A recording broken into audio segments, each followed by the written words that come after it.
ज़्यादातर हम घर में कचौरियाँ बनाते हैं, कचौरी फूलती नहीं है ना, वो खस्ता बनती है। आज मैं आपको हलवाई वाला बहुत तरीका बताऊंगा। इस तरह से भी आलू प्याज की कचौरी बनाएंगे ना, ज़बरदस्त फूलेगी और बहुत ही यार टेस्टी बनेगी। चलिए रेसिपी शुरू करते हैं। तो सबसे पहले आप यहाँ पे कचौरी देखिए, कितनी ज़बरदस्त कचौरी बनके तैयार हुई है और इसका कलर भी एकदम ज़बरदस्त आया है। और इसके अंदर जो स्टफिंग है वो भी आपको दिखाता हूँ, बाहर से खस्ता बन। देखिए इस कचौरी को 2 से 3 दिन तक स्टोर करके भी रख सकते हैं।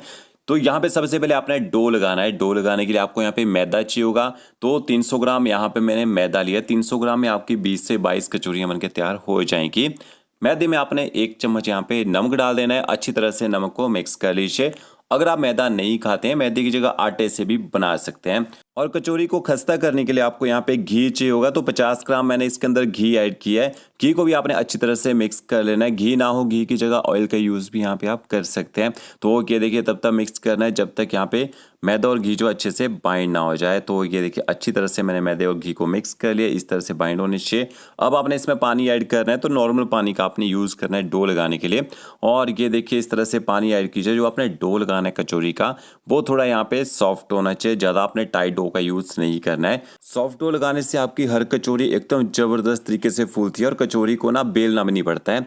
तो ये देखिए थोड़ा थोड़ा पानी डाल के मैदे को मैंने यहाँ पे इकट्ठा कर लिया है। अब आपने मैदे में ना थोड़ा खिंचाव होता है, इसको ना 10 से 15 बार इस तरह से पटक लेना है। ये देखिए, और इस तरह से थोड़ा सा इसको ना खींच लीजिए। तो ये देखिए आपका जो डो है ना 3 से 4 मिनट में यहाँ पे तैयार हो जाएगा। अब आपने इसको ना रेस्ट देना है, कम से कम आपने 15 मिनट का रेस्ट देना है। तो इसको ना अच्छे से कवर करके छोड़ दीजिए। तब तक इसका ना मिक्सचर बना लेते हैं स्टफिंग का।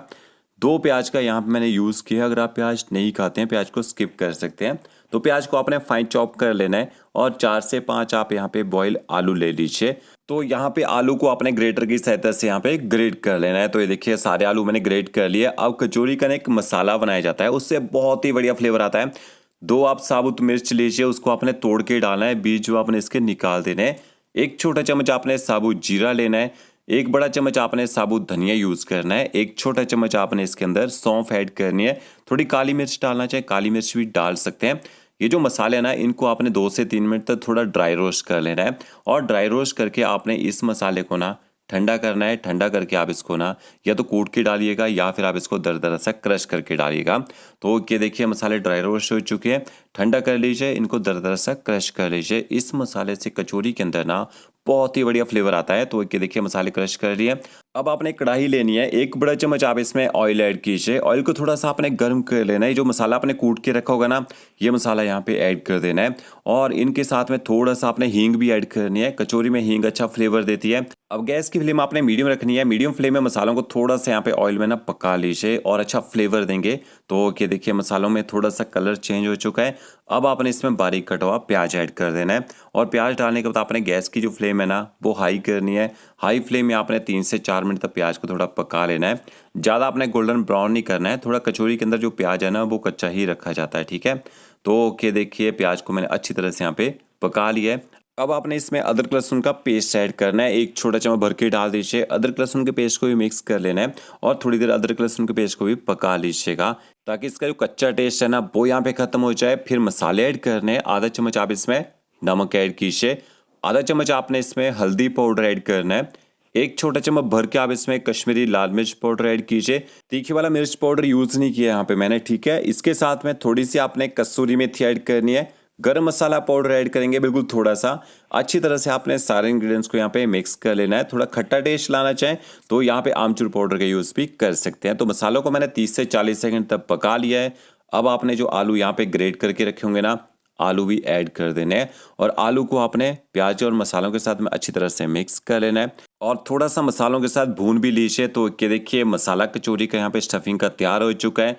इसको आपने ठंडा कर लेना है। ठंडा करने के बाद आपने इसके छोटे छोटे यहाँ पे देखिए बॉल बनाने हैं। मिनी कचौरी बना रहे हैं तो इतना इतना ही मसाला हम यहाँ पे स्टफ करेंगे। ये देखिए थोड़े से बाउल यहाँ मैंने बना लिए। अब दूसरी साइड हमारा जो डो है, देखिए 15 मिनट हो चुके हैं इसको लगाए हुए और डो हमारा अच्छी तरह से सेट हो चुका है। इसमें बिल्कुल भी क्रैक्स नहीं दिख रहे हैं। हल्का सा आपने सूखा मैदा यहाँ पे डस्ट करना है। और ये मैंने आपको पहले बता दिया कि आप मैदे की जगह आटे आटे का यूज़ भी कर सकते हैं। कचौरी आपकी सेम ऐसे ही बनेगी जैसे आप मैदे से बनाएंगे। तो ओके, देखिए अब आपने ना इसके छोटे छोटी लोइयाँ बनानी है।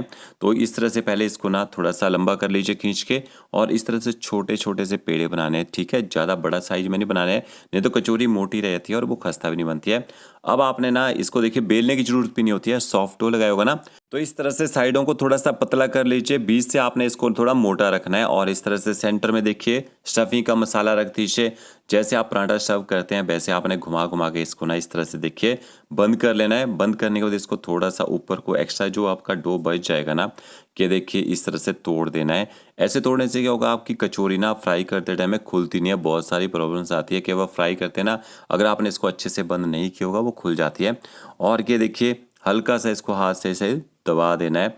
इससे क्या होगा, सारा जो मसाला है ना वो सारी कचौरी के चारों तरफ यहाँ पे फैल जाएगा। ये देखिए इस तरह से घुमाना है और इस तरह से थोड़ा सा इसको ना प्रेस कर दीजिएगा। तो सारी कचौरियाँ जो है आपने इसी तरह से बना लेनी है। जितनी अगर आप ना कम तेल में फ्राई कर रहे हैं तो आप 8 से 10 कचौरियाँ बनाते जाइए और उनको ना फ्राई भी करते जाइए। बाकी जो आपकी कचौरियाँ बन रही हैं उनको आप बनाते जाइएगा वहाँ पे।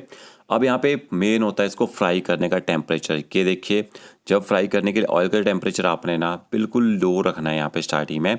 और ये देखिए हल्के से बबल्स आने चाहिए कचौरी में, बिल्कुल भी गर्म तेल में नहीं डालना है। गर्म तेल में डालेंगे एकदम से बाहर से आपकी कचौरी ना पकना शुरू हो जाएगी और कचौरी अच्छे से फूल नहीं पाएगी, अंदर से कच्ची रह जाएगी। ये देखिए यहाँ पे मैंने कचौरियाँ जो आधी कचौरियाँ डाल दी हैं फ्राई करने के लिए, और गैस की फ्लेम मैंने बिल्कुल लो रखी। यहाँ पे देखिए इस तरह से ना जैसे बबल्स आ रहे ना ऐसे ही आने चाहिए, ठीक है।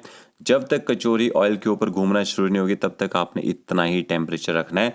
जब कचौरी ऑयल के ऊपर घूमना शुरू हो जाएगी फिर आपने लगभग 2 से 3 मिनट तक इसी टेम्परेचर में पकाना है। बीच बीच में पलटी भी करते रहिएगा। ये देखिए इस तरह से, और इस तरह से आपने पलटे को इनको ना घुमाते भी रहना है।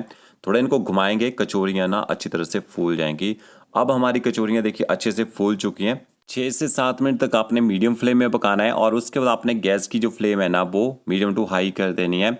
लगभग 3 से 4 मिनट तक यहाँ पे आपने ना मीडियम टू हाई फ्लेम में पकाना है। मतलब 12 से 15 मिनट लगते हैं कचौरी को पकने के लिए, अगर आपने पतली पतली कचौरियाँ बनाई होंगी। और ज़्यादा मोटी कचौरी होगी उसको टाइम ज़्यादा भी लग जाता है। ये देखिए यहाँ पे हमारी जो कचौरियाँ बन के यहाँ पे तैयार हो चुकी है। लगभग 12 से 13 मिनट तक मैंने इनको फ्राई किया था, और गर्मा गर्म कचौरियों को आप यहाँ पे सर्व कर दीजिए। चनों के साथ भी सर्व कर सकते हैं, और चटनी के साथ खाना चाहे चटनी के साथ भी खा सकते हैं। तो आज के वक्त कचौरी बनाई होगी ना इसी तरीके से बना के देखिएगा। अगर आपको मेरा रेसिपी अच्छा लगा होगा लाइक शेयर कमेंट जरूर कीजिएगा। ओके फ्रेंड्स, मिलते हैं नई वीडियो के साथ। Thank you.